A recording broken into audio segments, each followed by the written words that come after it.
Let's talk about something juicy. Why did kings cheat on their queens? Was it because they could? Was it just ego?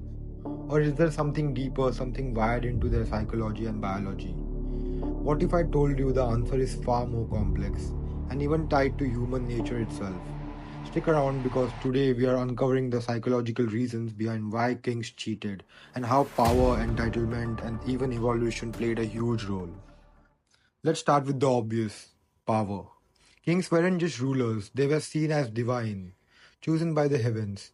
When you are told from birth that rules don't apply to you, it creates a mindset of entitlement. Psychologists call this moral licensing. When someone with power believes their past good deeds, or in this case, their leadership, excuses bad behavior. Basically, they thought, I have earned this. But here's the twist, it wasn't just about entitlement, it was about control. Cheating wasn't just infidelity, it was another way for kings to reinforce their dominance. Psychologically, they equated multiple partners with more power. Here's where it gets even more interesting.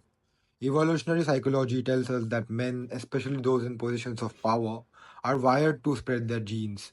For kings, having affairs wasn't just about desire, it was about securing their legacy. The more children they had, the greater their chances of continuing their bloodline. And it wasn't just about heirs. Affairs with mistresses or noblewomen were also a form of political strategy. Think of it as an ancient version of networking, except, well, more scandalous. Now let's talk about temptation. Kings lived in a world of constant opportunity. They were surrounded by admirers, flatterers, and let's be honest, people who wanted to get close to power. And here's the thing, psychologists have found that people in power are more likely to cheat, not because they are not because they are inherently worse, but because they face more temptation.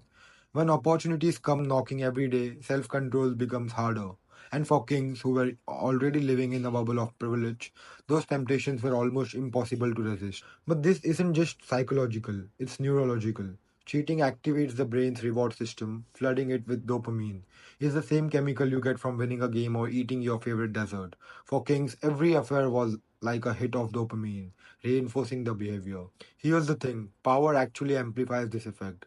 Studies show that people in positions of power have lower levels of cortisol, the stress hormone which makes them more likely to take risks, including cheating. Let's not forget the social context. In many royal courts, cheating was practically accepted. Kings having mistresses wasn't just tolerated, it was often celebrated as a sign of virility and strength. This normalized infidelity created a cycle where cheating wasn't just a personal decision, it was a cultural one. And when everyone around you accepts or even encourages this behavior, it reinforces the idea that it's really okay. Psychologists call this social proof. When others normalize something, you are more likely to do it too. But here's the dark side. While kings may have seen their affairs as harmless or even necessary, the emotional toll on their partners was massive. Cheating creates an imbalance of power in relationships, leading to distrust, resentment, and often isolation. This isn't just true for royals, it's true for today. Infidelity erodes the foundation of trust, and rebuilding it is one of the hardest challenges any relationship can face. So, what's the takeaway here? First, recognize how power and opportunity influence behavior. The more privilege or influence you have, the more intentional you need to be about your actions. Second, understand the importance of empathy and communication in relationships.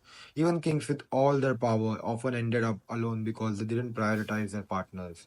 And finally, don't let social norms or temptation dictate your values. Kings cheated because they could. You don't have to follow the path.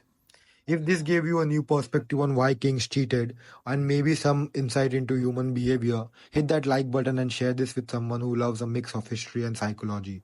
And don't forget to subscribe for more content that helps you level up in life. Let's learn from the past to build a better future. See you.